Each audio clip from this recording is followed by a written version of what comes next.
RSG ಅಂಧರ ಬಳಗ ಸೃಷ್ಟಿಯಾಯಿತು ವಾಟ್ಸಾಪಿನೊಳಗ. RSGE Responsible State Government Visually Impaired Employees. The Information Hub. We are delighted to present you ಸ್ನೇಹಿತರೆ, ಮಾಹಿತಿ ಮೂಲಕ ಸಬಲೀಕರಣ. ಅಂಧರ ಕಣ್ಣಾಗಬಲ್ಲದು ತಂತ್ರಜ್ಞಾನ. ನೀವಿನ್ನು ನಮ್ಮ ಚಾನಲ್ಗೆ ಸಬ್ಸ್ಕ್ರೈಬ್ ಆಗದಿದ್ದಲ್ಲಿ ಈಗಲೇ ಸಬ್ಸ್ಕ್ರೈಬ್ ಆಗಿ ಹಾಗೂ ನಮ್ಮ ಮುಂದಿನ ಎಲ್ಲ ವಿಡಿಯೋಗಳನ್ನು ನೇರವಾಗಿ ನಿಮ್ಮ ಇಮೇಲ್ಗೆ ಪಡೆಯಿರಿ. ಲೈಕ್ ಮಾಡಿ, ಶೇರ್ ಮಾಡಿ, ಕಮೆಂಟ್ ಮಾಡಿ. ಅಂಗವಿಕಲತೆಯುಳ್ಳ ವ್ಯಕ್ತಿಗಳ ಹಕ್ಕುಗಳ ಅಧಿನಿಯಮ 2016 ಅನ್ನು ಅರ್ಥ ಮಾಡಿಕೊಳ್ಳುವ ಸರಣಿ ಸಂಚಿಕೆ 23. ಇದನ್ನು ನಿಮಗೆ ಪ್ರಸ್ತುತಪಡಿಸುತ್ತಿರುವವರು RSGE, ಅಂದರೆ ಜವಾಬ್ದಾರಿಯುತ ರಾಜ್ಯ ಸರ್ಕಾರಿ ನೌಕರರ ಬಳಗ. ನಮ್ಮ ಧ್ಯೇಯವಾಕ್ಯ ಮಾಹಿತಿಯ ಮೂಲಕ ಸಬಲೀಕರಣ. ನಮ್ಮ ವಾಟ್ಸ್ಆಪ್ ಸಮುದಾಯಕ್ಕೆ ಸೇರಲು 9060720937 ಸಂಖ್ಯೆಗೆ ಸಂಪರ್ಕಿಸಿ. ನಮಸ್ಕಾರ. ಒಂದು ಚಿಕ್ಕ ಪ್ರಶ್ನೆಯೊಂದಿಗೆ ಇವತ್ತಿನ ಚರ್ಚೆ ಶುರು ಮಾಡೋಣ. ಖಂಡಿತ, ಕೇಳಿ. ಒಂದು ಕಾನೂನು, ಅದು ಕೇವಲ ಪುಸ್ತಕದಲ್ಲಿದ್ರೆ ಸಾಕಾಗುತ್ತಾ? ಇಲ್ಲ, ಖಂಡಿತ ಸಾಲ್ದು. ಅದನ್ನೇ ನಾನು ಕೇಳ್ತಿರೋದು. ಅದರ ನಿಯಮಗಳನ್ನ ಪಾಲಿಸ್ತಿದಾರಾ ಇಲ್ವಾ ಅಂತ ನೋಡ್ಕೊಳ್ಳೋಕೆ, ಒಂದು ವೇಳೆ ಉಲ್ಲಂಘನೆ ಆದ್ರೆ ನ್ಯಾಯ ಕೇಳೋಕೆ ಒಂದು ಗಟ್ಟಿಯಾದ ಕಾವಲು ವ್ಯವಸ್ಥೆ ಬೇಕಲ್ವಾ? ಹೌದು, ಖಂಡಿತ ಬೇಕು. ಇಲ್ಲದಿದ್ರೆ ಕಾನೂನಿಗೆ ಅರ್ಥವೇ ಇರೋದಿಲ್ಲ. ನಮ್ಮ ಹಕ್ಕುಗಳಿಗೇನಾದ್ರೂ ತೊಂದರೆ ಆದಾಗ ನಾವು ಯಾರತ್ರ ಹೋಗ್ಬೇಕು? ನಮ್ಮ ದೂರುಗಳನ್ನ ಕೇಳಿ ಕ್ರಮ ತಗೊಳ್ಳೋ ಅಧಿಕಾರ ಯಾರಿಗಿರ್ತೆ? ಬಹಳ ಮುಖ್ಯವಾದ ಪ್ರಶ್ನೆಗಳು. ಇಂದಿನ ನಮ್ಮ ಈ ಆಳವಾದ ಚರ್ಚೆಯಲ್ಲಿ ಅಂಗವಿಕಲತೆಯುಳ್ಳ ವ್ಯಕ್ತಿಗಳ ಹಕ್ಕುಗಳ ಕಾಯ್ದೆಯಡಿ ರಾಷ್ಟ್ರಮಟ್ಟದಲ್ಲಿ ಸ್ಥಾಪಿಸಲಾದ ಇದೇ ಕಾವಲುಗಾರನ ಬಗ್ಗೆ ಮಾತಾಡೋಣ. ಸರಿ. ನಾವು ಕಾಯ್ದೆಯ ಸೆಕ್ಷನ್ 74 ರಿಂದ 78ರ ಮೇಲೆ ಗಮನ ಹರಿಸ್ತಾ ಇದ್ದೀವಿ. ಈ ಸೆಕ್ಷನ್ಗಳು ಮುಖ್ಯ ಆಯುಕ್ತರ ನೇಮಕಾತಿ, ಅವರ ಕೆಲಸಗಳು ಮತ್ತೆ ಬಹುಮುಖ್ಯವಾಗಿ ಅವರ ಅಧಿಕಾರಗಳ ಬಗ್ಗೆ ಮಾತಾಡುತ್ತೆ. ಹೌದು, ಇದು ಈ ಕಾಯ್ದೆಯ ಒಂದು ರೀತಿ ಬೆನ್ನೆಲುಬಿದ್ದ ಹಾಗೆ. ಸರಿ, ಹಾಗಾದ್ರೆ ಶುರು ಮಾಡೋಣ. ಈ ಇಡೀ ಕಾಯ್ದೆ ದೇಶದಲ್ಲಿ ಸರಿಯಾಗಿ ಜಾರಿಯಾಗ್ತಿದ್ಯಾ ಅಂತ ನೋಡ್ಕೊಳ್ಳೋಕೆ ರಾಷ್ಟ್ರಮಟ್ಟದಲ್ಲಿ ಒಬ್ರು ಮುಖ್ಯಸ್ಥರಿರ್ಬೇಕಲ್ವಾ? ಯಾರು ಆ ವ್ಯಕ್ತಿ? ಖಂಡಿತ. ಈ ಕಾಯ್ದೆಯ ಮೇಲ್ವಿಚಾರಣೆ ಮಾಡೋಕೆ ಕೇಂದ್ರ ಸರ್ಕಾರ ಅಂಗವಿಕಲತೆಯುಳ್ಳ ವ್ಯಕ್ತಿಗಳ ಮುಖ್ಯ ಆಯುಕ್ತರನ್ನ, ಅಂದ್ರೆ chief commissioner for persons with disabilities ನೇಮಿಸ್ತೆ. ಓ, ಚೀಫ್ ಕಮಿಷನರ್. ಹೌದು, ಇವ್ರೇ ಈ ಇಡೀ ಸಿಸ್ಟಮ್ನ ನ್ಯಾಷನಲ್ ಲೆವೆಲ್ ಹೆಡ್. ಹಾಗಾದ್ರೆ ಇವರು ಒಬ್ರೇನಾ ಇಡೀ ದೇಶದ ಜವಾಬ್ದಾರಿ ಹೊತ್ತಿರೋದು, ಅಥವಾ ಇವರಿಗೆ ಸಹಾಯ ಮಾಡಕ್ಕೆ ಯಾರಾದರೂ ಇರ್ತಾರಾ? ಖಂಡಿತ ಇರ್ತಾರೆ. ಇವರೊಬ್ರೇ ಅಲ್ಲ, ಇವರಿಗೆ ಸಹಾಯ ಮಾಡೋಕೆ ಇಬ್ರು ಆಯುಕ್ತರನ್ನ, ಅಂದ್ರೆ ಕಮಿಷನರ್ಗಳನ್ನ ಕೂಡ ನೇಮಿಸಲಾಗುತ್ತೆ. ಸರಿ. ಆದ್ರೆ ಇಲ್ಲಿ ಒಂದು ಬಹಳ ಮುಖ್ಯವಾದ ಮತ್ತು ಸ್ಫೂರ್ತಿದಾಯಕವಾದ ಅಂಶ ಇದೆ. ಓ, ಅದೇನು? ಕುತೂಹಲ ಆಗ್ತಿದೆ. ಆ ಇಬ್ಬರು ಸಹಾಯಕ ಆಯುಕ್ತರಲ್ಲಿ ಕನಿಷ್ಠ ಒಬ್ಬರು ಅಂಗವಿಕಲತೆಯುಳ್ಳ ವ್ಯಕ್ತಿಯೇ ಆಗಿರಬೇಕು. ವಾವ್, ಅದ್ಭುತ. ಹೌದು, ಇದು ಕಾನೂನಿನಲ್ಲೇ ಇರುವ ಒಂದು ಕಡ್ಡಾಯ ನಿಯಮ. ಇದು ಕೇವಲ ಸಾಂಕೇತಿಕ ಅಲ್ಲ ಅಲ್ವಾ? ಇದರ ಹಿಂದೆ ಒಂದು ದೊಡ್ಡ ತತ್ವವೇ ಇದೆ. ನಮ್ಮ ಬಗ್ಗೆ ನಮ್ಮನ್ನು ಬಿಟ್ಟು ಏನೂ ಇಲ್ಲ ಅಂತಾರಲ್ಲ. ನಿಖರವಾಗಿ ಅದೇ, nothing about us without us. ಆ ತತ್ವವನ್ನ ಇದು ನಿಜವಾಗಿಯೂ ಪಾಲಿಸಿದಂತೆ. ನಮ್ಮ ಸಮಸ್ಯೆಗಳ ಬಗ್ಗೆ ನಿರ್ಧಾರ ತಗೊಳ್ಳೋ ಜಾಗದಲ್ಲಿ ನಮ್ಮದೇ ಸಮುದಾಯದ ವ್ಯಕ್ತಿ ಇರಬೇಕು ಅನ್ನೋದು ತುಂಬಾ ಮುಖ್ಯ. ಖಂಡಿತ.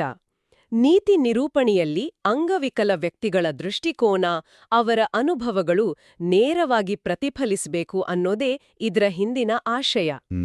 ಅಷ್ಟೇ ಅಲ್ಲ, ಮುಖ್ಯ ಆಯುಕ್ತರಿಗೆ ಸಲಹೆ ನೀಡೋಕೆ ಬೇರೆ ಬೇರೆ ಅಂಗವಿಕಲತೆಗಳ ಕ್ಷೇತ್ರದಲ್ಲಿ ಎಕ್ಸ್ಪರ್ಟ್ಸ್ ಇರೋ ಒಂದು 11 ಸದಸ್ಯರ ಸಲಹಾ ಸಮಿತಿಯನ್ನು ನೇಮಿಸಲಾಗುತ್ತೆ. ಓಕೆ, ಈಗ ರಚನೆ ಸ್ಪಷ್ಟವಾಯಿತು. ಮುಖ್ಯ ಆಯುಕ್ತರು, ಇಬ್ಬರು ಸಹಾಯಕಾಯುಕ್ತರು, ಮತ್ತೆ ಒಂದು ಸಲಹಾ ಸಮಿತಿ.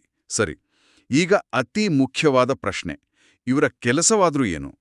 ಇದೊಂದು ಸುಮ್ಮನೆ ಗೌರವಯುತ ಹುದ್ದೆನಾ, ಅಥವಾ ಅವರಿಗೆ ನಿಜವಾದ ದಿನನಿತ್ಯದ ಜವಾಬ್ದಾರಿಗಳಿವ್ಯಾ? ಖಂಡಿತವಾಗಿಯೂ ಇದು ಕೇವಲ ಕುರ್ಚಿಯಲ್ಲಿ ಕೂರುವ ಹುದ್ದೆ ಅಲ್ಲ, ಇದೊಂದು ಬಹುಮುಖಿ ಜವಾಬ್ದಾರಿ. ಹಾಗಾ? ಹೌದು.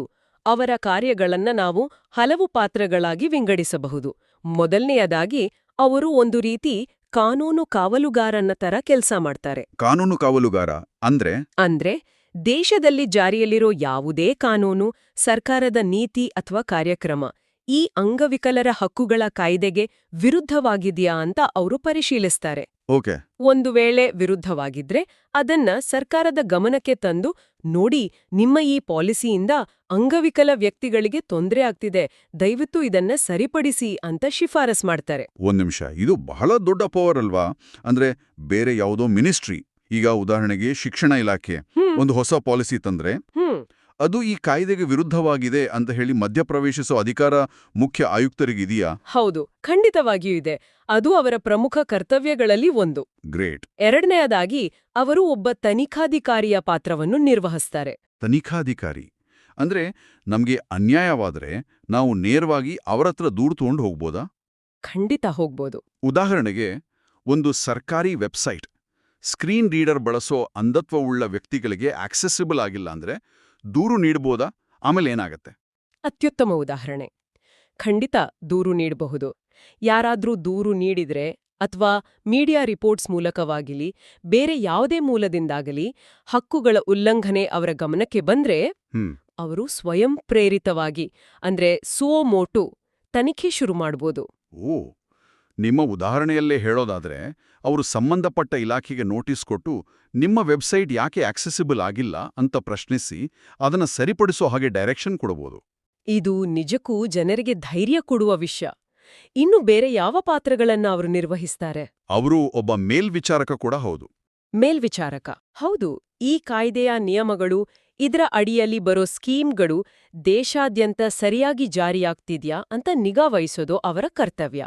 ಅಷ್ಟೇ ಅಲ್ಲ, ಇದ್ರೊಳಗೆ ಹಣಕಾಸಿನ ಮೇಲ್ವಿಚಾರಣೆಯೂ ಬರುತ್ತೆ.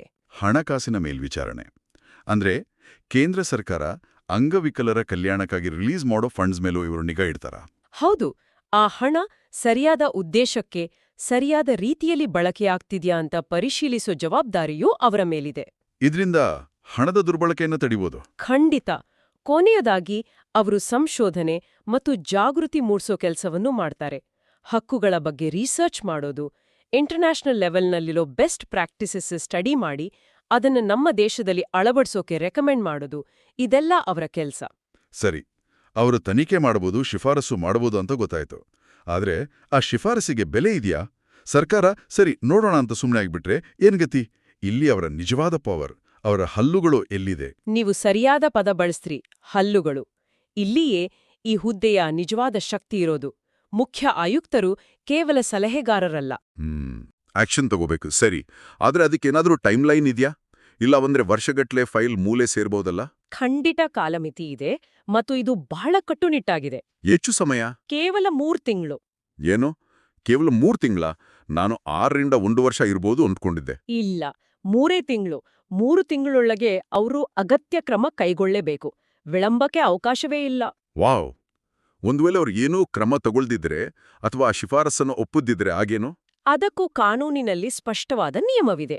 ಒಂದು ವೇಳೆ ಆ ಕರ್ತೃತ್ವ ಕ್ರಮ ತಗೊಳ್ಳೋಕಾಗ್ದಿದ್ರೆ ಅದಕ್ಕೆ ಸ್ಪಷ್ಟವಾದ ಕಾರಣಗಳನ್ನ ಲಿಖಿತ ರೂಪದಲ್ಲಿ ಅಂದ್ರೆ ಇನ್ ರೈಟಿಂಗ್ ಮುಖ್ಯ ಆಯುಕ್ತರಿಗೆ ಕೊಡಬೇಕು. ಓ, ಹಾಗ? ಹೌದು. ನಾವು ಇದನ್ನ ಈ ಕಾರಣಕ್ಕಾಗಿ ಮಾಡೋಕೆ ಆಗ್ತಿಲ್ಲ ಅಂತ ಅವರು ಸಮಜಾಯಿಷಿ ನೀಡ್ಲೇಬೇಕು. ಸುಮ್ಮನೆ ಇಗ್ನೋರ್ ಮಾಡೋಕೆ ಸಾಧ್ಯವೇ ಇಲ್ಲ. ಇದು ನೇರವಾದ ಹೊಣೆಗಾರಿಕೆಯನ್ನ, ಅಕೌಂಟಬಿಲಿಟಿಯನ್ನ ಸೃಷ್ಟಿ ಮಾಡುತ್ತೆ. ನಿಖರವಾಗಿ.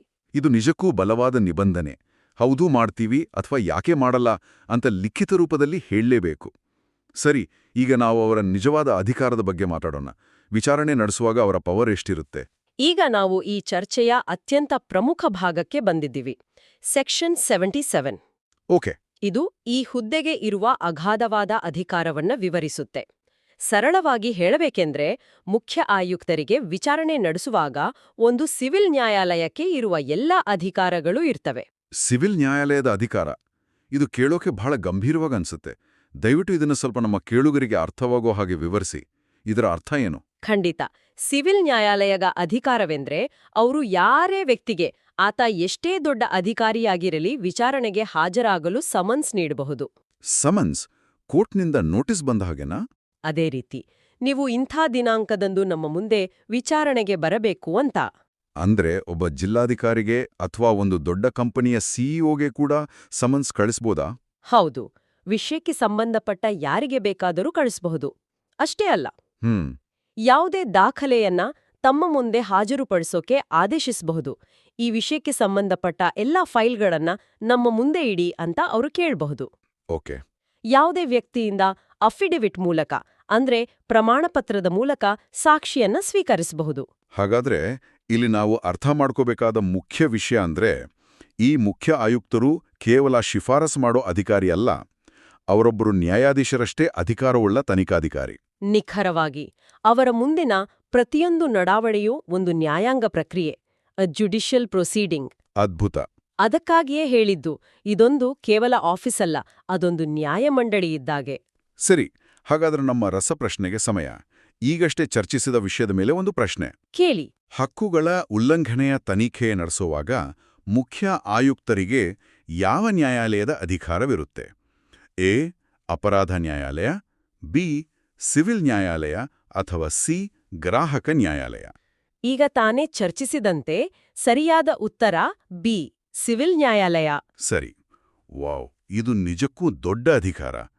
ಇಷ್ಟೆಲ್ಲ ಪವರ್ ಹೊಂದಿರೋ ಮುಖ್ಯ ಆಯುಕ್ತರು ತಮ್ಮ ಕೆಲಸಗಳಿಗೆ ಯಾರಿಗೆ ಜವಾಬ್ದಾರರಾಗಿರ್ತಾರೆ? ಅವ್ರ ಮೇಲೆ ನಿಗಾ ಇಡೋಕೆ ಯಾರಾದ್ರೂ ಇರ್ತಾರಾ? ಈ ಇಡೀ ಸಿಸ್ಟಮ್ನಲ್ಲಿ ಪಾರದರ್ಶಕತೆ ಇದೆಯಾ? ಬಹಳ ಮುಖ್ಯವಾದ ಪ್ರಶ್ನೆ. ಹೌದು, ಮುಖ್ಯ ಆಯುಕ್ತರು ಸಂಪೂರ್ಣವಾಗಿ ಹೊಣೆಗಾರರಾಗಿರುತ್ತಾರೆ. ಸೆಕ್ಷನ್ 78 ಈ ಹೊಣೆಗಾಲಿಕೆಯನ್ನ ಖಚಿತಪಡಿಸುತ್ತೆ. ಹೇಗೆ? ಅವರು ಪ್ರತಿ ವರ್ಷ ತಮ್ಮ ಕಾರ್ಯಗಳ ಬಗ್ಗೆ, ದೇಶದಲ್ಲಿ ಅಂಗವಿಕಲರ ಹಕ್ಕುಗಳ ಸ್ಥಿತಿಗತಿಯ ಬಗ್ಗೆ ಕೇಂದ್ರ ಸರ್ಕಾರಕ್ಕೆ ಒಂದು ವಾರ್ಷಿಕ ವರದಿಯನ್ನ ಸಲ್ಲಿಸಬೇಕು. Okay, annual report. ಹೌದು. ಅಗತ್ಯ ಬಿದ್ರೆ ಯಾವುದಾದ್ರೂ ಅರ್ಜೆಂಟ್ ವಿಷಯದ ಬಗ್ಗೆ ವಿಶೇಷ ವರದಿಗಳನ್ನು ಸಲ್ಲಿಸಬಹುದು. ಸರಿ, ವರದಿಯನ್ನ ಸರ್ಕಾರಕ್ಕೆ ಸಲ್ಲಿಸ್ತಾರೆ. ಆಮೇಲೆ ಆ ವರದಿ ಏನಾಗುತ್ತೆ? ಅದು ಯಾವುದಾದ್ರೂ ಸರ್ಕಾರಿ ಕಚೇರಿಯಲ್ಲಿ ಧೂಳಿಡ್ತಾ ಕೂರುತ್ತಾ? ಇಲ್ಲ, ಖಂಡಿತ ಇಲ್ಲ. ಕೇಂದ್ರ ಸರ್ಕಾರ ಆ ವರದಿಗಳನ್ನ ಹಾಗೇ ಇಟ್ಕೊಳ್ಳೋ ಹಾಗಿಲ್ಲ. ಹಾಗಾದರೆ ಆ ವರದಿಯನ್ನ ಮತ್ತೆ ಆ ವರದಿಯಲ್ಲಿರೋ ಶಿಫಾರಸುಗಳ ಮೇಲೆ ತಾವು ಏನ್ ಆಕ್ಷನ್ ತಗೊಂಡಿದೀವಿ ಅನ್ನೋ ವಿವರಗಳೊಂದಿಗೆ, ಅಂದ್ರೆ ಆಕ್ಷನ್ ಟೇಕನ್ ರಿಪೋರ್ಟ್ ಜೊತೆಗೆ ಸಂಸತ್ತಿನ 2 ಸದನಗಳ ಮುಂದೆ ಮಂಡಿಸಲೇಬೇಕು. ಲೋಕಸಭೆ ಮತ್ತು ರಾಜ್ಯಸಭೆ ಎರಡರ ಮುಂದೆನೂ? ಹೌದು, 2ರ ಮುಂದೆಯೂ. ಅಂದ್ರೆ ದೇಶದ ಅತ್ಯುನ್ನತ ಶಾಸಕಾಂಗ ಸಭೆಯಲ್ಲಿ ಇದ್ರ ಬಗ್ಗೆ ಚರ್ಚೆ ಆಗುತ್ತೆ, ನಮ್ಮ ಸಂಸದರು ಇದ್ರ ಬಗ್ಗೆ ಪ್ರಶ್ನೆ ಕೇಳಬಹುದು, ಸರ್ಕಾರವನ್ನು ತರಾಟೆಗೆ ತಗೋಬಹುದು. ಖಂಡಿತ. ಇದರಿಂದ ದೇಶದಲ್ಲಿ ಅಂಗವಿಕಲತೆಯುಳ್ಳ ವ್ಯಕ್ತಿಗಳ ಹಕ್ಕುಗಳ ರಕ್ಷಣೆಯ ಸ್ಥಿತಿಗತಿ ಬಗ್ಗೆ ಇಡೀ ದೇಶದ ಲೆಜಿಸ್ಲೇಟಿವ್ ಸಿಸ್ಟಮ್ ಅಲ್ಲಿ ಚರ್ಚೆಯಾಗುತ್ತೆ. ಸರ್ಕಾರದ ಹೊಣೆಗಾರಿಕೆ ಹೆಚ್ಚಾಗುತ್ತೆ. ಹೌದು, ಸರ್ಕಾರದ ಮೇಲೆ ಒಂದು ರೀತಿಯ ರಾಜಕೀಯ ಒತ್ತಡ ಬರುತ್ತೆ ಮತ್ತು ಅವರ ಹೊಣೆಗಾರಿಕೆ ಸಾರ್ವಜನಿಕವಾಗಿ ಹೆಚ್ಚಾಗುತ್ತೆ. ಇದು ಇಡೀ ವ್ಯವಸ್ಥೆಯನ್ನ ಪಾರದರ್ಶಕವಾಗಿ ಮತ್ತು ಜವಾಬ್ದಾರಿಯುತವಾಗಿ ಮಾಡುತ್ತೆ. ಇದು ನಿಜಕ್ಕೂ ಅದ್ಭುತವಾದ ವ್ಯವಸ್ಥೆ. ಸರಿ, ರಸಪ್ರಶ್ನೆಗಾಗಿ ಇನ್ನೆರಡು ಪ್ರಶ್ನೆ ಕೇಳೋಣ. ಖಂಡಿತ. ಮುಖ್ಯ ಆಯುಕ್ತರಿಗೆ ಸಹಾಯ ಮಾಡಲು ನೇಮಕಗೊಳ್ಳುವ ಇಬ್ಬರು ಆಯುಕ್ತರಲ್ಲಿ ಕನಿಷ್ಠ ಒಬ್ಬರು ಎ. ನಿವೃತ್ತ ನ್ಯಾಯಾಧೀಶರಾಗಿರಬೇಕು, ಬಿ. ಅಂಗವಿಕಲತೆಯುಳ್ಳ ವ್ಯಕ್ತಿಯಾಗಿರಬೇಕು ಅಥವಾ ಸಿ. ಸಮಾಜ ಕಾರ್ಯಕರ್ತರಾಗಿರಬೇಕು? ನಾವು ಚರ್ಚೆಯ ಆರಂಭದಲ್ಲೇ ಹೇಳಿದ ಹಾಗೆ ಸರಿಯಾದ ಉತ್ತರ ಬಿ. ಅಂಗವಿಕಲತೆಯುಳ್ಳ ವ್ಯಕ್ತಿಯಾಗಿರಬೇಕು. ಸರಿ, ಕೊನೆಯ ಪ್ರಶ್ನೆ. ಮುಖ್ಯ ಆಯುಕ್ತರು ನೀಡಿದ ಶಿಫಾರಸಿನ ಮೇಲೆ ಸರ್ಕಾರವು ಎಷ್ಟು ಸಮಯದೊಳಗೆ ಕ್ರಮ ಕೈಗೊಳ್ಳಬೇಕು? ಎ. 6 ತಿಂಗಳು, ಬಿ. 1 ವರ್ಷ, ಸಿ. 3 ತಿಂಗಳು? ಸರಿಯಾದ ಉತ್ತರ ಸಿ. 3 ತಿಂಗಳು. ಅದ್ಭುತ. ಇಂದಿನ ಚರ್ಚೆ ನಿಜಕ್ಕೂ ಕಣ್ಣು ತೆರೆಸುವಂತಿತ್ತು. ಇದರ ಸಾರಾಂಶವನ್ನ ಒಂದೇ ವಾಕ್ಯದಲ್ಲೇ ಹೇಳೋದಾದರೆ ಹೇಗೆ ಹೇಳಬಹುದು? ಅಂಗವಿಕಲತೆಯುಳ್ಳ ವ್ಯಕ್ತಿಗಳ ಹಕ್ಕುಗಳ ರಕ್ಷಣೆಗಾಗಿ ರಾಷ್ಟ್ರಮಟ್ಟದಲ್ಲಿ ಸಿವಿಲ್ ನ್ಯಾಯಾಲಯದ ಅಧಿಕಾರವುಳ್ಳ, ಸಂಸತ್ತಿಗೆ ಜವಾಬ್ದಾರಿಯುತವಾದ ಮುಖ್ಯ ಆಯುಕ್ತರ ಒಂದು ಪ್ರಬಲ ಕಣ್ಗಾವಲು ವ್ಯವಸ್ಥೆಯಿದೆ. ಇದಕ್ಕಿಂತ ಚೆನ್ನಾಗಿ ಹೇಳೋಕ್ ಸಾಧ್ಯ ಇಲ್ಲ. ಇಂದು ನಾವು ರಾಷ್ಟ್ರಮಟ್ಟದ ವ್ಯವಸ್ಥೆಯ ಬಗ್ಗೆ ತಿಳ್ಕೊಂಡ್ವಿ. ಹೌದು. ಕಾಯ್ದೆಯ ಉಳಿದ ನಿಬಂಧನೆಗಳನ್ನ, ಅದರಲ್ಲೂ ವಿಶೇಷವಾಗಿ ಪ್ರತಿ ರಾಜ್ಯದಲ್ಲೂ ಇದೇ ರೀತಿ ಕಾರ್ಯನಿರ್ವಹಿಸೋ ರಾಜ್ಯ ಆಯುಕ್ತರ ಪಾತ್ರ ಮತ್ತು ಅಧಿಕಾರಗಳ ಬಗ್ಗೆ ನಾವು ಮುಂದಿನ ಸಂಚಿಕೆಯಲ್ಲಿ ಚರ್ಚಿಸಲಿದ್ದೇವೆ. ಖಂಡಿತ. ಈ ಸಂಚಿಕೆಯನ್ನ ಕೇಳಿದ್ದಕ್ಕಾಗಿ RSG ಬಳಗದ ನಿರ್ವಾಹಕ ತಂಡದ ಪರವಾಗಿ ಎಲ್ಲರಿಗೂ ಧನ್ಯವಾದಗಳು.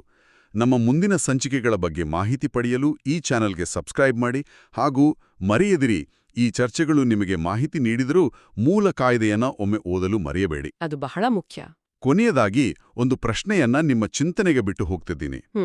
ರಾಷ್ಟ್ರಮಟ್ಟದಲ್ಲಿ ಇಂತಹ ಬಲವಾದ ನ್ಯಾಯಾಂಗದ ಅಧಿಕಾರವುಳ್ಳ ವ್ಯವಸ್ಥೆ ಇರುವಾಗ ನಮ್ಮ ಹಕ್ಕುಗಳಿಗಾಗಿ ದನಿ ಎತ್ತಲು ನಾವು ಯಾಕೆ ಹಿಂಜರಿಬೇಕು? ಈ ವ್ಯವಸ್ಥೆಯನ್ನ ನಾವು ಎಷ್ಟು ಪರಿಣಾಮಕಾರಿಯಾಗಿ ಬಳಸ್ಕೊಳ್ತಿದ್ದೇವೆ ಅಂತ ಒಮ್ಮೆ ಯೋಚಿಸಿ.